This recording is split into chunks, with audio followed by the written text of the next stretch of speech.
Welcome into the Toyota Lounge for the DNVR Avalanche podcast, powered by your Front Range Toyota dealerships. We got Megan, we got Eric, we got Rudo. We're back at 2 p.m. Mountain Time like normal for our show, and we're talking a little bit of Colorado hockey in general.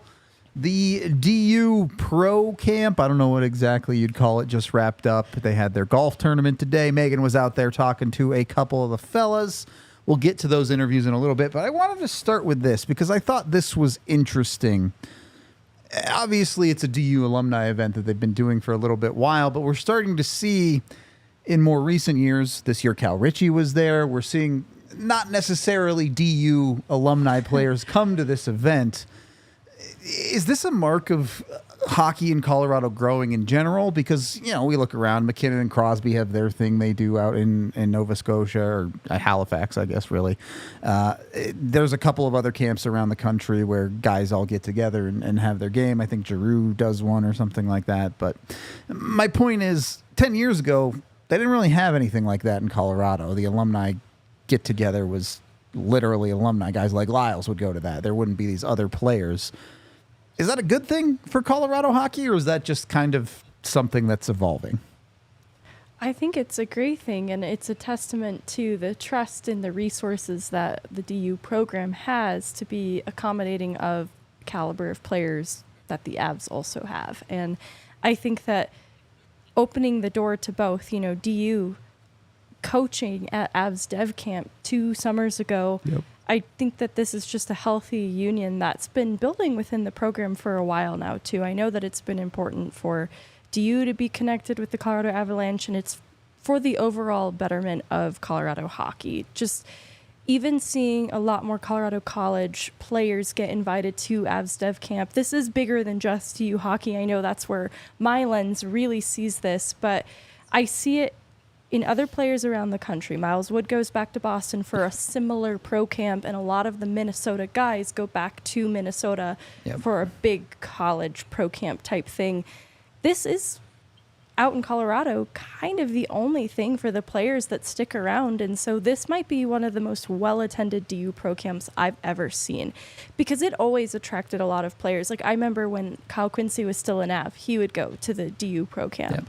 And so to see Taves there year after year, he's kind of a regular. Yeah, true. But the fringe players, to see Andre Pavel there, Foodie there, it really has grown so much. And I think it's, what's the word I'm looking for? Not the rich get richer, but like when you have so much abundance, you can share it with people and let them join in. And that's how I feel like the DU program has gotten to a place where they're able to open their doors and accommodate even more players than ever before. Yeah, it's if I go back to the 90s, like, to be honest with you, wherever I played, I stayed there those summers. You know what I mean? So if I was an Avalanche, I was living in Colorado. If I was a Ranger, I was living in New York City. I mean, that's just, for me, I got involved in the community, but if I go back in the 90s in Colorado, there wasn't much ice. I mean, we had to frickin' fight for ice. We had to dig for ice. We had to look for where we could go, and all of a sudden, like, even go and join some beer leagues, you know what I mean? So we could get ice. It wasn't a lot of them. And there was certainly no, again, we didn't exist, right? We were new. You know what I mean? Now the alumni group is, you know, it's been 25, 26, whatever it is now. I mean, God, are we going on 30 years now? Almost, like 28 years, 29 will right? be this year, yeah. 29. So there you go. That's my point. Now there's some stuff, and it just shows you that when you have a great program like DU, and it's, you know, tops of the country, and obviously they climbed the mountain last year. So guys love coming back, and they love have their open door, and they get to work out with Matt Shaw, and they get to skate, and there's no better place than to have a one-stop shop and go. And that's why a lot of places, a lot of guys like go back to their hometowns or wherever they're from, or Europe, and they can't find ice. They can't find places to work out. It's a dream right there at DU. It's awesome. And I think it's grown over the years. And I think that it's like that a lot in places like Massachusetts and obviously Minnesota. And there's way more than just one place where guys congregate and skate. But it's a great place to go back. And A lot of people, for example, now are, spending more time year round here in Denver. You know what I mean? At first, there was nobody here. There was Joe that was spending year round. There was myself, and there was nobody else. You know what I mean? Guys were leaving because this, Denver was new and they'd never been there. Now there's guys like you're saying, Tays and stuff like that. It's perfect. There's no better place. You want simplicity in the summer and you want efficiency. And DU gives you that spot. And it's nice that they open their doors to pros and like I said, like a lot of places around the country. And but it's also nice that on an event like today in the golf tournament, like the guys, it's leadership. It's leadership. You bring the Andre Pavels of the world and you say, hey, listen, just come to the tournament, come to, to the pro camp, come to all those types of things. You know what I mean? And it starts with the LOCs of the world. LOC is not a rookie anymore. He's a veteran, and he's a guy that's got his presence in the locker room and on the team, and he's well cemented in there. It's not like he's a fringe player anymore. So it's kind of nice, and it's kind of nice to bring guys and to be a leader in that way. So good on them, and it's awesome to see. It's awesome to watch. It's awesome to see how big it's grown, and it can only get bigger. That makes me think of how just a season or two ago, I was asking LOC about Andrew Agozzino and his first year in the American Hockey League. This was a player that really helped bring LOC into the fold and teach him how to be a pro. And I look now at the way that Sean Behrens talks about the habits he sees LOC has at this DU Pro Camp this last week. And Logan O'Connor has become something of that type of player to other young players, someone that they look to be when they want to turn pro. And so I can only imagine, too, the benefit of having a Logan O'Connor there. To Eric's point, he's not a fringe or rookie player anymore. He's adopted quite a leadership role in the Avs room. To have him on the ice alongside Behrens, alongside Cal Ritchie, Foodie, Pavel, it's so valuable. It's just such an extension of what the Avs are trying to accomplish culturally. I want to ask both of you kind of a similar question, but I guess a little bit different. We look at some of these camps. You look at McKinnon and Crosby's again. They're sickos. The camp is essentially a full-bore, top-speed training camp before training camp during the summer. What does this DU camp compare like, especially when you're talking about someone like Logan O'Connor, who kind of coming off an injury, probably not stressing things quite as much as McKinnon might be out there. And then Eric, after that, how does that compare to the camps in the summer in your day? Yeah, obviously nowadays it's such a different world than what it was back then. But some of us back then did work out, did train, did Joe Sakic was pretty good at training, you know what I mean?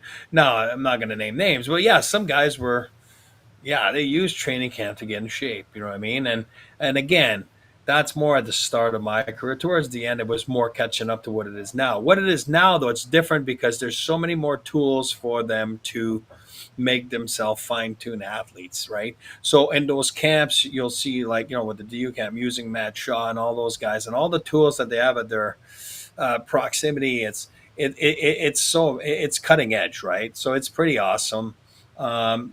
Did we have that back then? Yeah, with some guys would have looked at it back then and said, yeah, not a chance. I'm not doing that.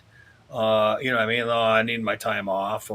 But nowadays, everyone's doing it. It's become such, your body is your corporation. It's become your business, right? And then it's very important to be so in tune in your nutrition and no better place than to obviously train all summer. Some guys train here, some guys train in their hometown, some guys train with their personal coaches, some guys train with the Avs coaches.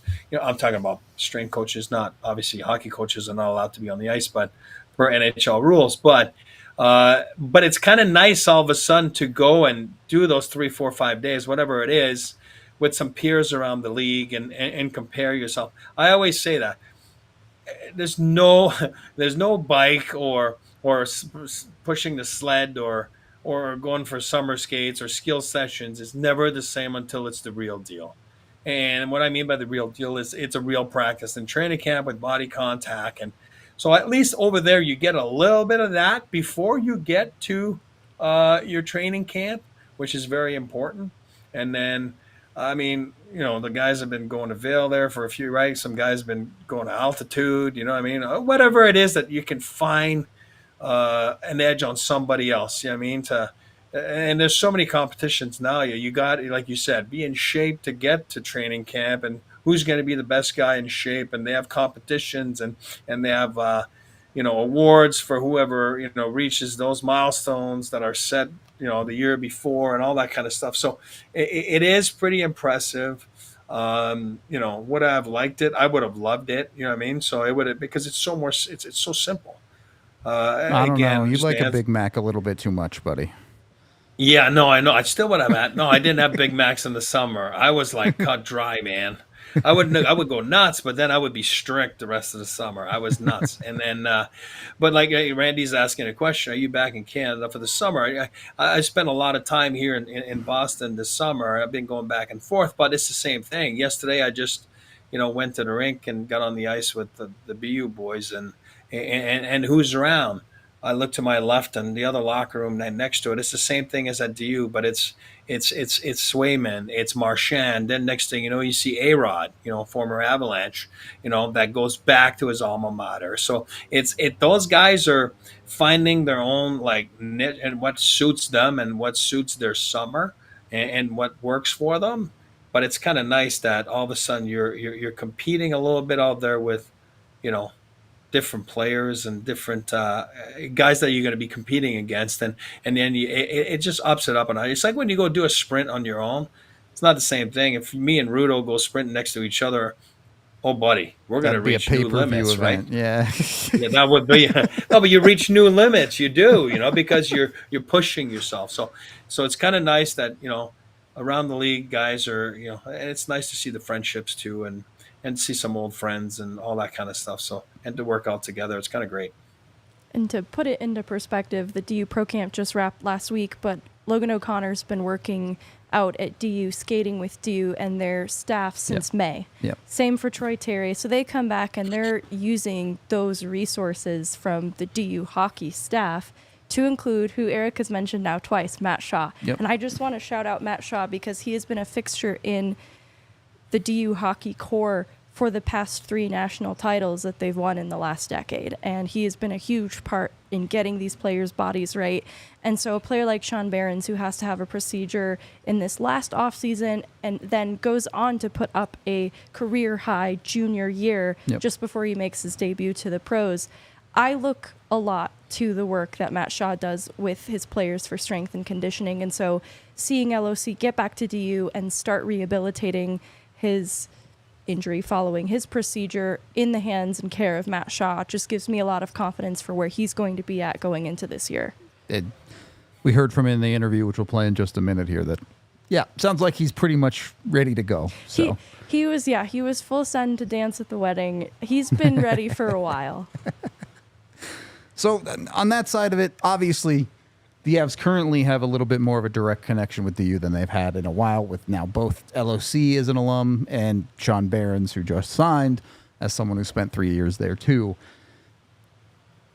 How important is it to, and we have a quick answer here because we have to go to ad break, but how important is that connection with not necessarily like an Eagles and a pro staff, but college hockey in Colorado to the Avs? You can't get better insight than right down the street. You know, the intel that you're getting is probably so in-depth and informed, and you can go and see for yourself in person these types of players and be in those locker rooms or in those media scrums and hear from them. And that's what stands out to me about their interest in a player like Brian Yoon out of CC. He was such a well-spoken young man with a good head on his shoulders. He earns his way to a pro contract in the American League with the Eagles after, some challenges along the way. And I think all that points back to the same thing, that having the hockey right down the street gives you a better view than you could ever really have just through secondhand word of mouth. All right.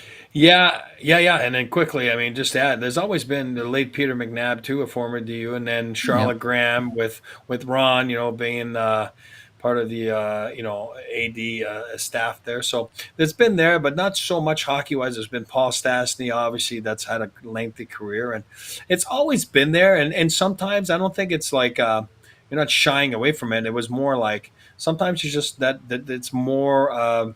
And you have to adapt a little more to it, especially with like the signings of LOCs and free agents like that over the years. So you adapt to it, and they've used full force a little more lately in the last like 5, 6, 7 years, I would say.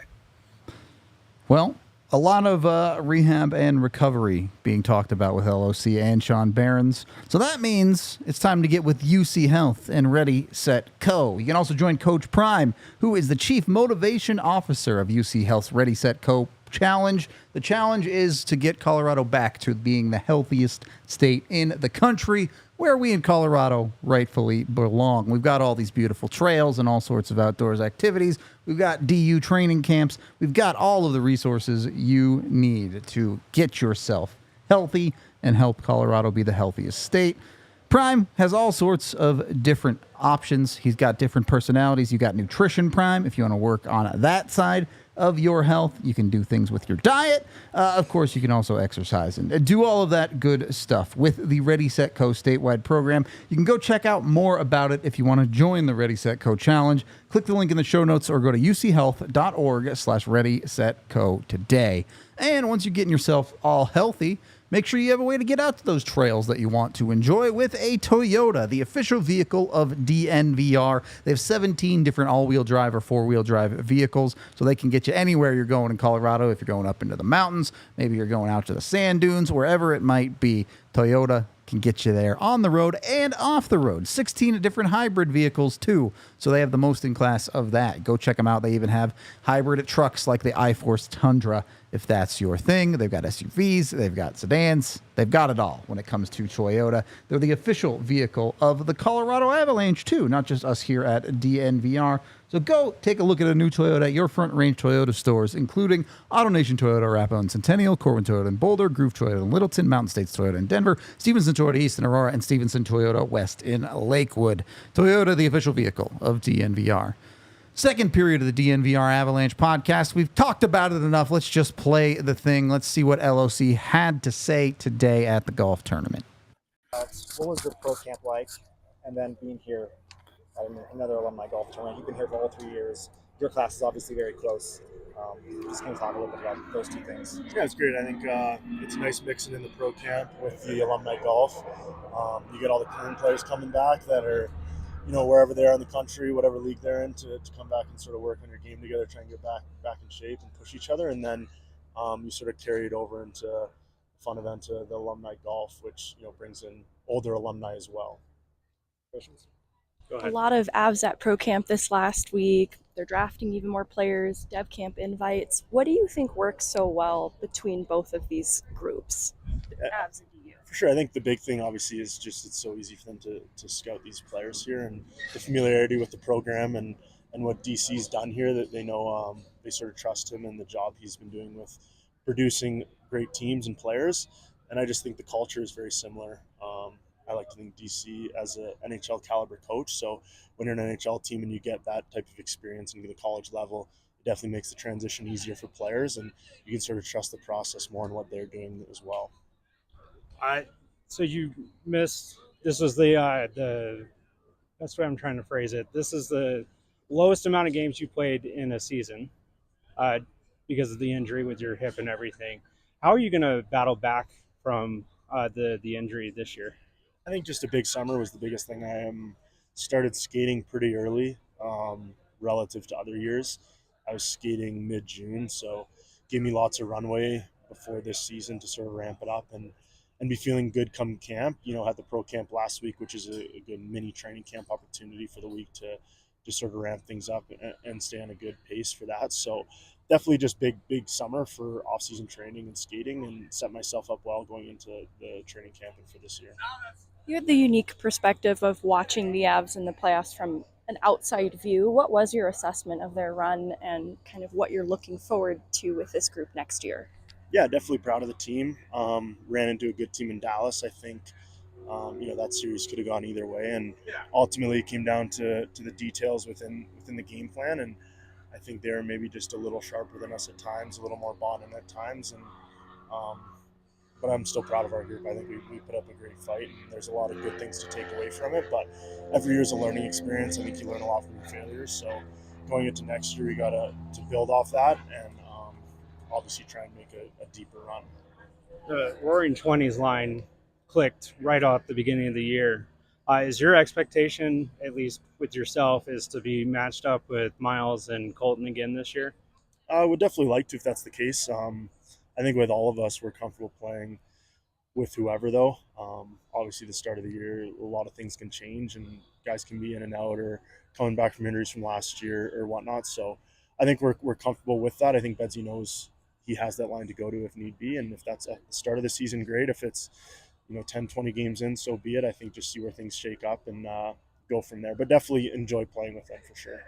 Cal Ritchie was on the ice with you guys at the STU Pro Camp last week. What were your initial observations of him as a guy trying to crack the NHL this year? Yeah, he's a really talented player. He's a lot more mature and bought in professionally than I'd say most guys his age are. I feel like he knows what he needs to do off the ice, training wise, acting like a pro, recovery wise, nutrition wise. He's bought into all those things, so that's great to see. And then his talent level just shows through right away. He's very skilled with the puck, good decision making, great release. So it's been cool to watch him and sort of try and help him out along the way. And I know we're all looking forward to getting him in a training camp finally.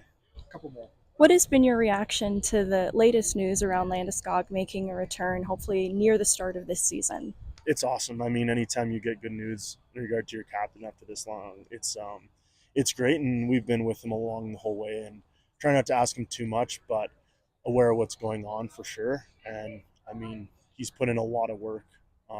You see in front on the ice, but I think behind the scenes, what he's done has been pretty remarkable just to get to where he is now. And you're seeing him progress every week, every 2 weeks, just with his pace and intensity on the ice. So it's awesome to see, and he's in great spirits. So come training camp, it'll be great to just have him around the room a little more in whatever capacity, and hopefully on the ice as well. Obviously, he brings a lot of leadership to the locker room when he's around and everything like that. But I've always stated to the fact that you have been a big leader on the ice and off the ice when you're there. Can you talk to how much the leadership has come together in Landeskog's absence? For sure. I think, losing Landy for as long as he's been out, there's not one guy that's able to sort of pick up the slack there. I think he's such a unique leader in the world. The respect he has from his teammates is incredible. And I think to pick that up when he's been out, it's sort of been a collective group and a handful of guys, Taves, Mikko, obviously Nate and Kale, but more secondary guys that have sort of picked up some of the slack. And I've definitely tried to do that when I can. I mean, I've been on the team for multiple years now, and I think every year you gain more and more respect from guys and the coaching staff and the trust. So I think it's something we're going to continue to build on. And it's been tough having him out, but definitely other people have learned along the way about leadership and sort of doing what they can to help the team. Thank you. It's funny. You can see how quickly LOC has transitioned into, would you call him a veteran at this point? I don't know, but you can see, I'm absolutely confident 6 years down the line, he'll be somebody's Andrew Cogliano, whether that's the Avs or somebody else, as he has all of the qualities and talents of one of those veteran type guys already. So, You know how, to make pickles, there's the pickling process? There's something with veteran sauce, and he's in the beginning pickling stages of the veteran sauce. I love it. Yep.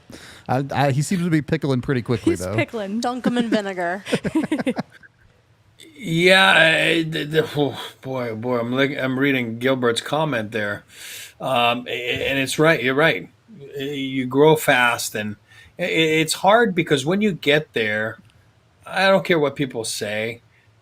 There's a pecking order. You know what I mean? And you're, even if you're an outgoing personality, when it comes down to business and I'm talking about between periods and before the game in the locker room and during team meetings, and you're going to tend to be quiet. I don't care what people say. And the ones that don't usually fall flat on their face because they just speak out of turn. You just haven't learned yet how to conduct yourself. And I'm not being old school when I say this. It's like that in every facet of life. So a guy like LOC probably was real quiet his first couple of years because you're trying to establish yourself first as a call-up. Then it's, as a regular. Now it's, as a leader. So it takes time. It takes a little bit of experience. It's so important to have been through situations. Now he's at a stage in his life and his career where he's had experiences, from winning a Stanley Cup, from becoming an everyday player, to right now dealing with a long-term injury. When you've never dealt with anything, it's hard to all of a sudden be the loud guy. And when I say be the loud guy, I mean that as a compliment because you need loud guys. And there'll be trades you'll meet as a team and you'll go, wow, as a management team, like we are way too quiet. We are way too quiet. We need some voice. I got someone call me last week. God, I'm trying to remember who it was, about a former player that I was, familiar with. And I was like, hey, is he a loud guy? And I'm like, absolutely. This guy's loud. And it's like, oh my God, we're looking for loudness. And if people think it's not a real thing, it's a real thing, And now Logan's a smart kid, knows exactly what he is. And when I say kid, he's still a kid. But you know what? Now he's married, right? Now it's like there's a certain level of maturity to your game on the ice. He knows what works. He knows what doesn't work. He knows where he can push it. He knows when he can tame it back. He knows now when to probably speak in the locker room. And again, we're not there. I'm not there. None of us are there. But you can tell that he's not afraid to speak up. There's responsibilities in the summers. I don't care what people say. In the summer, you do have responsibility towards the younger guys and the other guys. And again, I'm using the Andre Pavels of the world that are spending the summers here. You got to include them. And when it comes for the veteran guy, it is massive. It is massive. It is so important. And you got to remember, hockey is a different world. It's different than some other jobs in the sense that you're really making the guy feel better, the young guy, and you're really making him try to thrive and develop quicker. So maybe one day he can steal your own job. And that's how crazy our game is. And if you don't think that way, that's how it works. That's how it works. But guys are so unselfish and guys are so welcoming that it's okay. And then it's all right, let's go battle it out. And then we'll battle it out. And you might have to battle it out a year or two from now, or wherever he's going to be in his development of his career, LOC, and he might have to battle it out with a guy that he's helped the last couple of years, and that's how stupid our game is. I mean, stupid, I love it. You know what I mean? I mean stupid in the right way, but very important. Well, it's funny, too, because there's a bunch of different personalities, right? What you're kind of talking about is being loud, but being loud in the right way. And don't take what I'm about to say as shade. Don't get me wrong. I love Jean-Luc Foudy. But when you think of Jean-Luc Foudy, his loudness is more of big zoomer energy running around the locker room like a crazy person. Whereas LOC, his loudness when he talks, people listen. It's very similar to Cale Makar or Devon Taves, who isn't always the most vocal, but when he is, you hear him. And I'll never forget early into last season, Cale Makar actually said he wished Logan O'Connor spoke up even more, and he elaborated. This came from a very loving place, but he went on to say that Logan O'Connor should feel that he is respected and has earned that right. He shouldn't doubt it for a second and should also feel then comfortable to speak up because his voice is really valued in that room. And I'd like to think throughout the course of last year, outside of the injury near the end in March, Logan O'Connor did step up in an even bigger way. Agreed. He talked a little bit about that leadership core. He's definitely in that group for the Colorado Avalanche, certainly in the absence of Landy, but even if Landy comes back. So, and you know it too when it feels right to say something, because like I said, you're right. There are some guys, though, it's repetitious, and it's like, oh, God, here we go. You know what I mean? And you're just like shaking your head, But there's guys that are intelligent and it's right because you're smart and you've been around now and you've seen those examples. Comes with what? Experience. He's got it now. He knows when to step up, and he's the perfect guy to do so because it can't be all the time the same guys. If it's the same guys all the time, it is hard, and people say, "Oh, you coach, you tune coaches out." I'll tell you one thing: you tune guys out too. You know what I mean? Because you're like, "Oh God, I don't want to hear them." You know what I mean? I just don't. And that's human nature. It's life. Yeah, and I think the Avs really have a good amount of that. If you look at their core, I know, there was some talk about them being a little bit cliquey from people like Trennan, but when you look at last year as a whole, look at some of the people that stood up and had something to say at different times during the year. Obviously, the big Taves one was one of the larger ones, but at times you had LOC step up and say something. You had Cogliano step up and say something. You had Cale Makar step up and say something. McKinnon to a lesser extent, but he still also stepped up and said something. So you're talking about 5 different guys there that at one point during the year were like, okay, I needed to be the guy that pulls the rope in the right direction here for the team. It does feel like a pretty interconnected group in that regard. Feels like they lean on each other a lot too. You mentioned the different voices can add to it, and so I think the way that McKinnon leads, for example, isn't so much in the things that he says all the time, but it can be the little things like admonishing somebody who drops a pass in practice, and it just raises the standard in a practice, and that has to have a positive long-term effect. And I think players come to understand that they want to be mindful of how they're even practicing around a player like McKinnon. But I think what makes us stink a little bit too is among these names we're talking about, Val Nichushkin is a player who to media is not outspoken, but everything I've heard from players is somebody that will speak up when the moment called for it in that room. And so going back to that Game 4 in the Dallas series, it is a gut punch for a reason. He's not just one of the best players in their top 6. He is among the leadership voices in that room. No doubt about it. So, on that note, we are brought to you by us. DNVR has a ton of different events, whether it be Ball Arena takeovers like we're doing November 15th against the Capitals, I think is our first one. I'm not saying that lines up perfectly with Gabe Landeskog coming back onto the ice, but it might. It might. Maybe DNVR be in the building with the takeover crew for Landy's first game back. It could be. I'm not just saying that. Consider getting tickets to that one. That's all I'm saying. They also have tons of other events, not just for us, multiple other takeovers. We're always down here at the bar. Just the other week, we had a big D&D day at the bar, so that was fun if you're into tabletop games and stuff like that. Of course, we have watch parties. I think both the Broncos and Buffs beats have travel takeovers if you want to go on a little vacation and enjoy some sports if that's your thing. Make sure you go check them out at thednvr.com, and then you can go to our events page to see what's out there.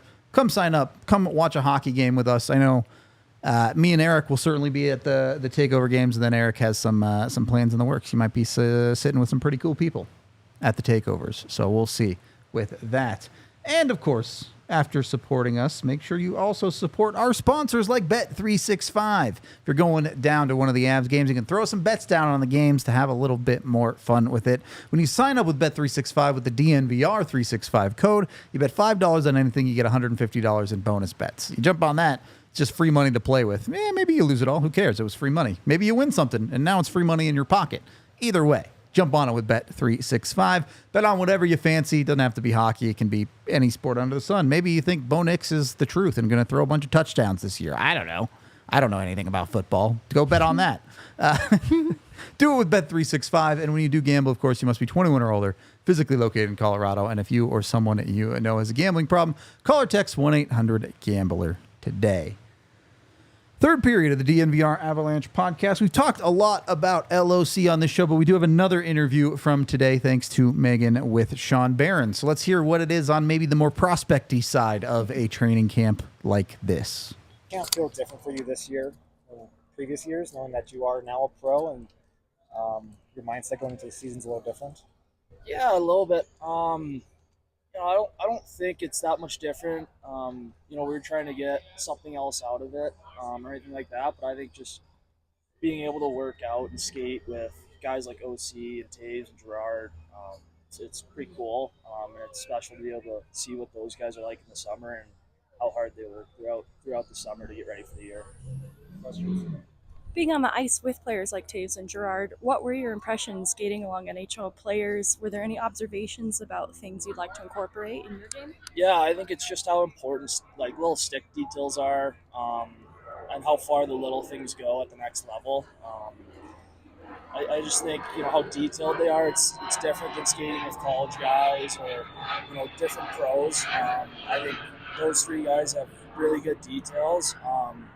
You could tell how dialed in they are on what they want to work on and what their goals are this summer. So I think just being able to learn from those things and see them do it is going to help me.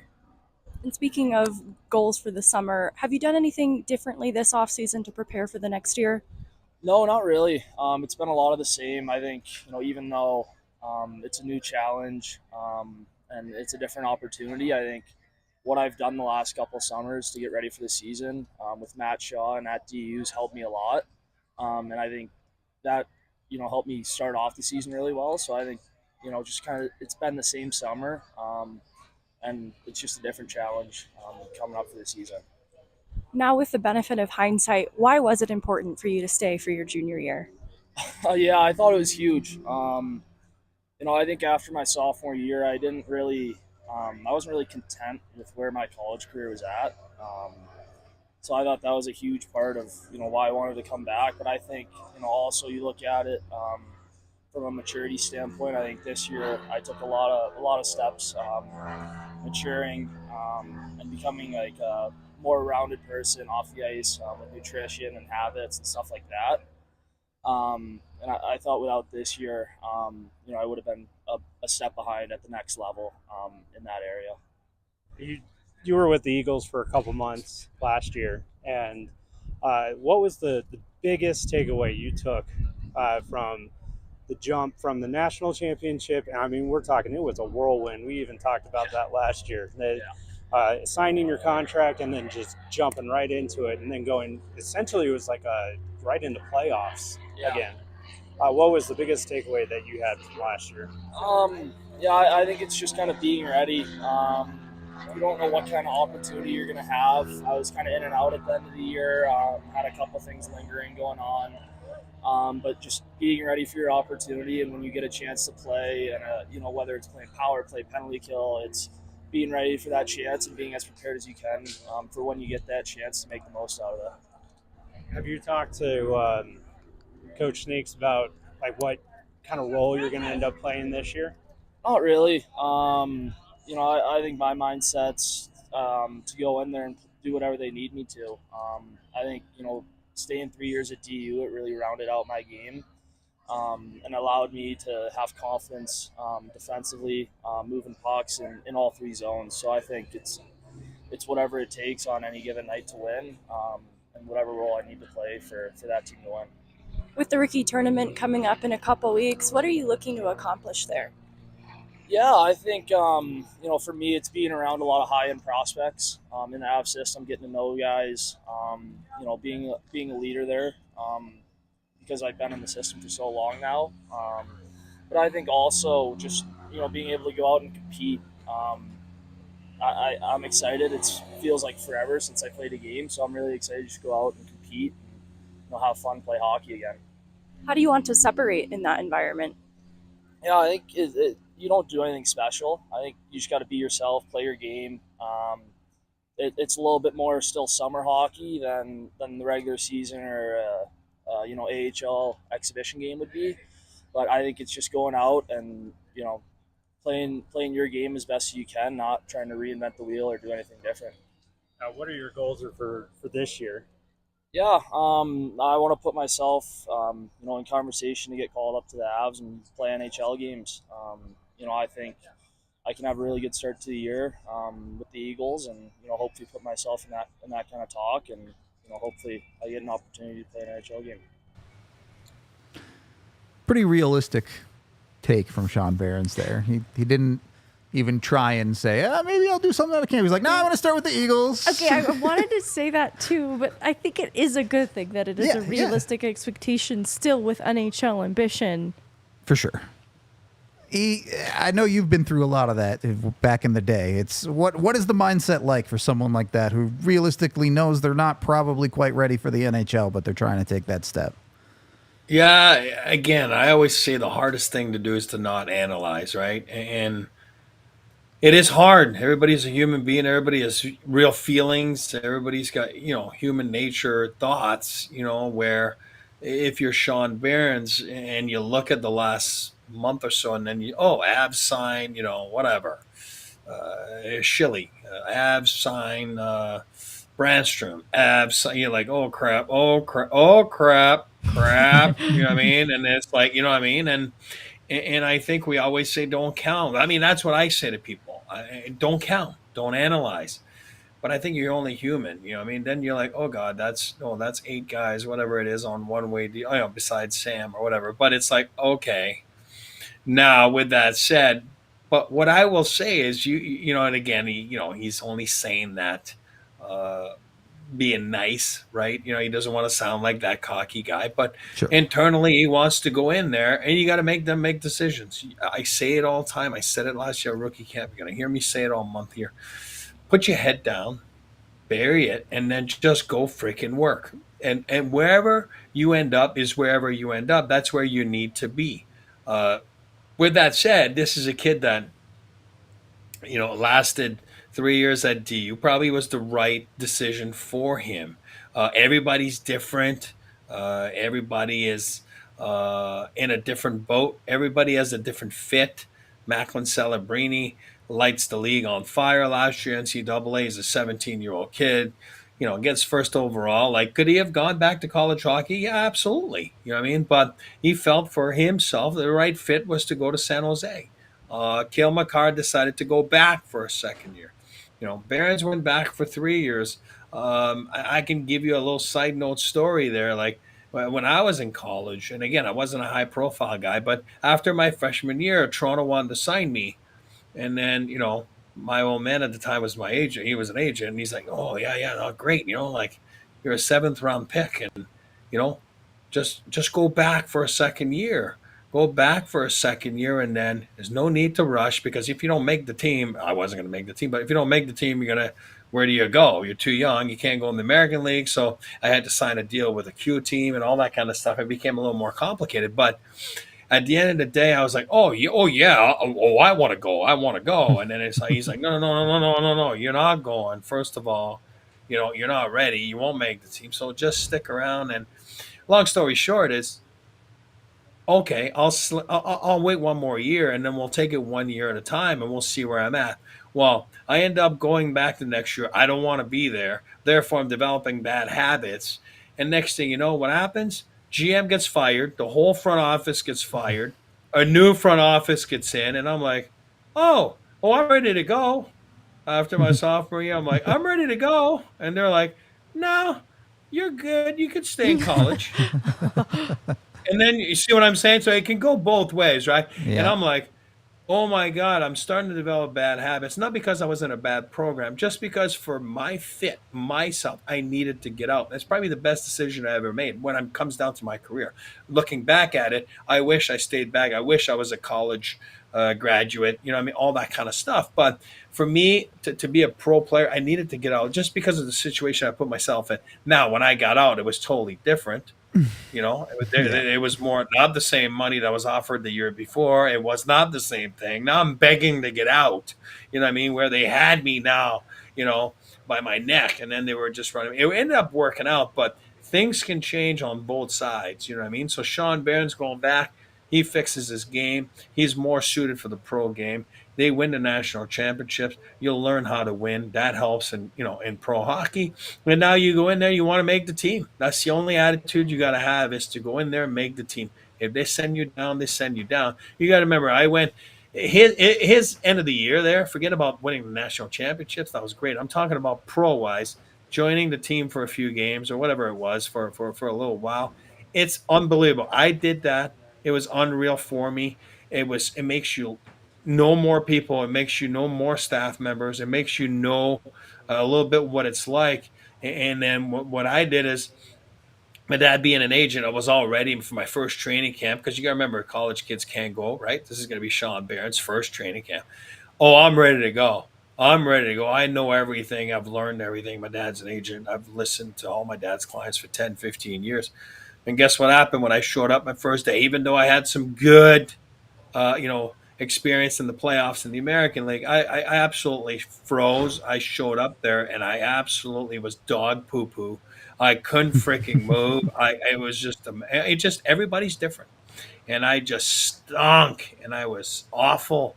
And then, I just went down there. I didn't have the right attitude, because you go in there, it's so different. You've never been cut from teams. Guys like that have never been cut from teams. And, you don't know how you're going to react, And I remember sitting, and I saw the freaking phone, the pay phone at the Hall of Fame in November. And I remember calling my dad when I got sent down. I was like, oh my God, I got cut. You know what I mean? Like, what? You know what I mean? And it's like, well, what did you expect to start the year there? No, but still, I got cut. You know what I mean? Like, oh, and it's hard. And I'm not saying Sean Behrens will get cut. I'm saying it's going to be interesting to see how guys like that react in their first camp, and I'm sure he's going to be more than fine. And to be honest with you, the Avs need a guy like that to be ready to be on the depth chart there, in the top 8 or 9. You know what I mean? He's got to be right there. He has to be right there. I think back to the first time I ever talked to Sean Behrens as a freshman, and now Sean Behrens on the brink of his first full pro season. Yep. And there's such a huge difference in his confidence and the way that he carries himself. I can see the value of staying for the junior year. I know there was probably a large part of him that wanted to make the leap after sophomore year, but his call out that his game wasn't where he wanted it to be, it makes a lot of sense. He'd been dealing with something a little bit lingering, and he had this really great freshman year. Sophomore year, the points total was down a little bit, but he got better defensively. Junior year, he sets a career high in points. And he's cited as a role model and a teacher to other young players in DU's D-Corps like Zeev Buyam and Cale Ashcroft. And he wins this defenseman player award from within DU. All of those things happen, I think, because he takes that third year. He walks out with one more national title to his name, which I think he'll look back and have absolutely zero regrets over staying for his junior year. There are just so many reasons it set him up for even better pro success. And he has a lot to be proud of from his college career. I think it's a great two different advantages that you get to look at when you look at Logan O'Connor and Sean Behrens and having that local hockey scene. Because you look at Logan O'Connor, and this is someone who went undrafted, and the Avs said, hey, this is someone in our backyard that we've had some looks at that we can get a hold of and get into our system. And obviously, LOC worked out incredible with.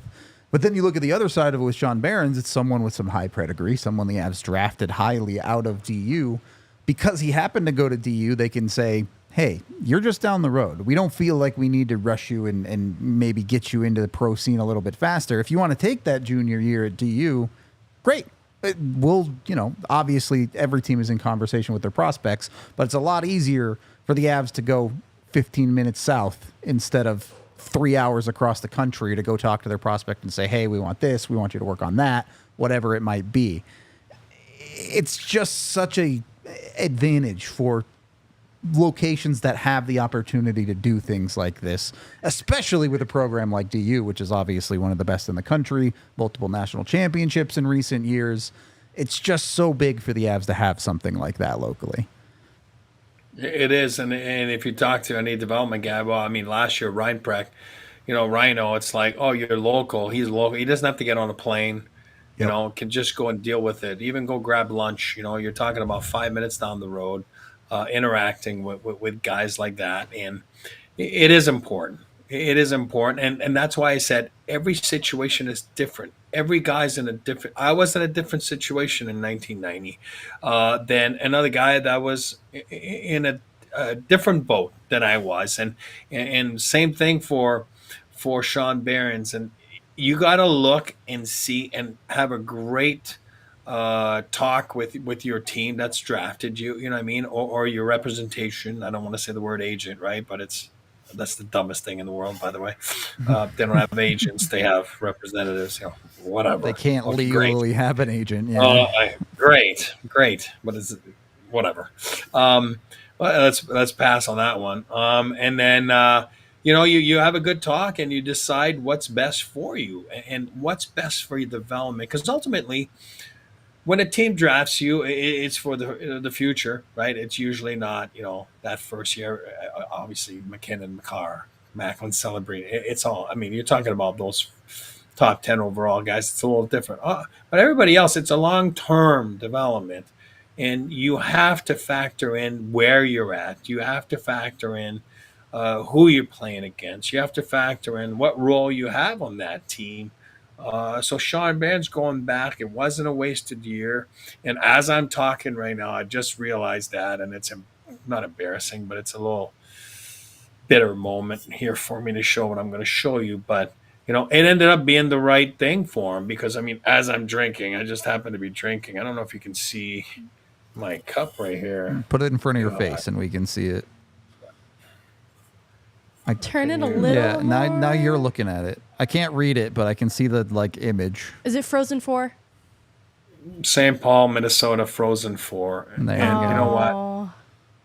I just happen to be drinking out of that cup as I'm talking about him. So it worked out good for him. It was the right decision.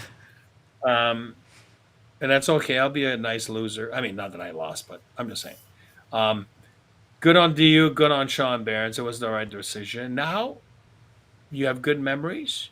You cut the cord, so to speak, right? Because you got to move on to being a pro and learn what what it's like. It's like sometimes going from middle school to high school, right? You know what I mean? Like, oh, you're the main guy in middle school, and then you go to high school, and it's like, oh God, all right, I got to start over again, and that's okay. You know what I mean? Because he's got good memories, he's got good habits right now. His game's in a better situation than he would have been, let's say, 2 years ago, a year ago. So good on him. I always say there's no rush, and he certainly had the right decision. And now you move on and you try to make a career and go from there. An extension of the conversation from earlier, too, having the dev camp right down the road from Yep. DU allowed David Carl to watch Jake Fisher, Torrey Yep. Pittner, Boston Buckberger, Matt Davis, kind of in that scrimmage setting, and give him just a glimpse at some of his incoming freshmen in Pittner and Fisher. And I think there has to be just a little bit of an added value and advantage, because I know that the dev camps are communicating with players' college coaches, but to be able to go in person and see firsthand has to be an added advantage to DU. For sure. I don't think there's any doubt that connection definitely goes both ways for opportunity where they help the U raise themselves up as well. So. For sure, and it's important to have a good connection too, because I'll be honest with you, and I've seen it. I've lived it. I've seen it. Sometimes it's not a good connection between a college team and the development team of that certain franchise. There's a little bit of friction. There's a little bit of like, don't you talk to our guy? And there's a little bit of like, yeah, you stay away and you go through me before you talk to him. So if you think it doesn't exist, you're naive. It is a lot out there. Certain programs are really tough about that, and they don't have a good reputation for acting that way. At the end of the day, you're trying to make the kid better. But there's also, on the flip side of things, a certain way as a development team or as a development coach or working for a team to also act and not, go and all of a sudden he's not playing for you. He's playing. He's still not under contract, and he might never sign a deal with you.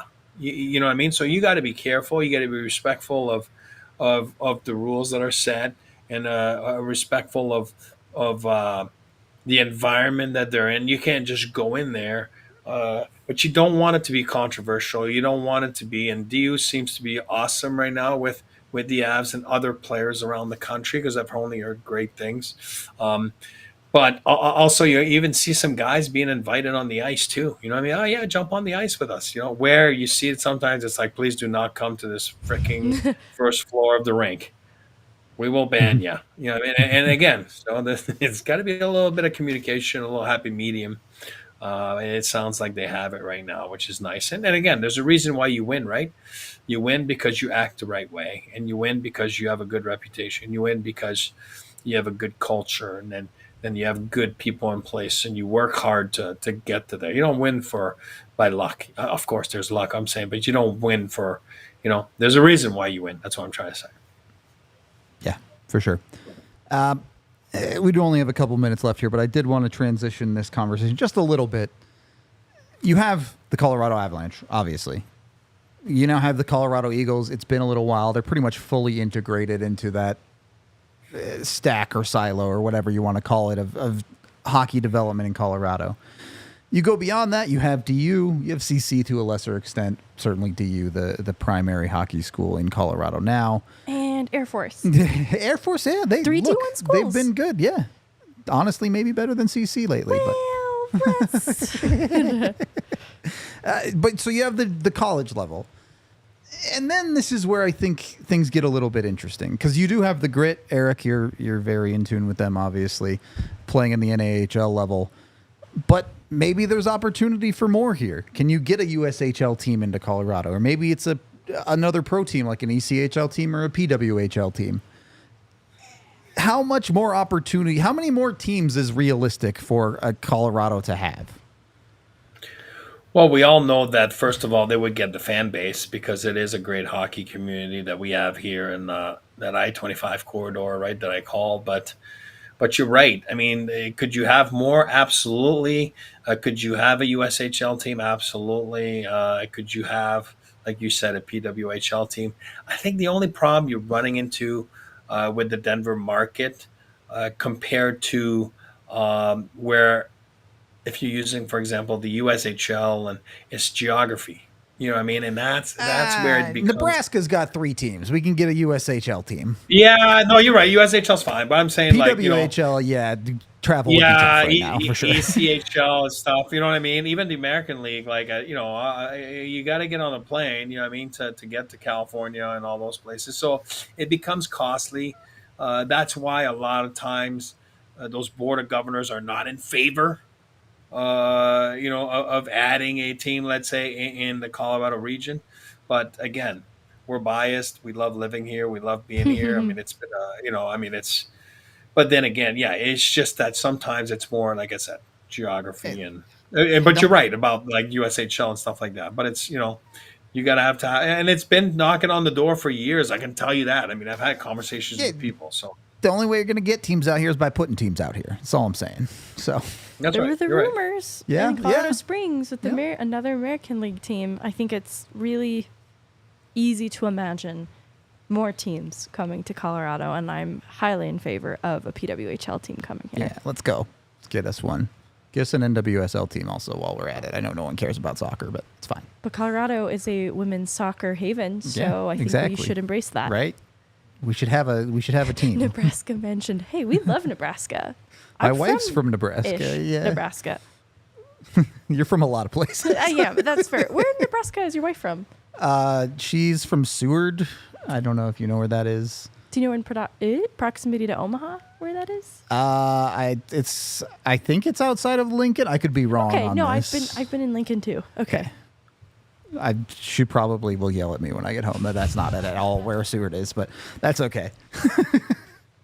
Anyway, yeah. So look, I really, really do think Colorado has built a lot at the top over the last 5-6 years of hockey as a sport in the state. Not just, obviously, the pro stuff is great, but there's also a lot more work that could be done on that front, and the Avs are already reaping the benefits of it, but maybe there's even more that could be. Yeah, Eric, what's happening to the Thunderbirds? Yeah. Yeah.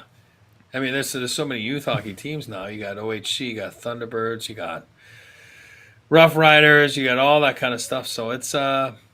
I mean, again, I-25 corridor has been outstanding since I got here in 96. Holy crap. I mean, it's crazy how much it's developed from youth hockey all the way to, American League. Forget about the NHL. It's obviously been there since 95, 96, but it's a boatload of communities, boatload of associations, and it's great to see, and it's exciting to watch. The Eagles goalie coach from Rampage. Yep. I've watched Rampage games too. I'm just weirdly into the AAA scene here. You've got the vibe for the AAA. I do think we have one super chat here from Vaguely Sober for $10 who says, "Good luck on your new adventure, Megan," and then gives you some hearts. I think we'll talk a little bit more about that tomorrow. Thank you, Vaguely. I saw your DU song at the top of the chat too. There you go. That's how you get Megan fired up. For sure. I was hyped. I was going to start singing. That is going to wrap up today's show. Tomorrow we'll be talking rivalries, I think. So should be a fun show. Make sure you tune in for that one. We'll be back on that front. Also, some other content should be coming your way on YouTube this week. So keep your eye out for a couple of other videos. We are out of here. We appreciate y'all, and we will talk to you on the next one. We all silly like the mayor.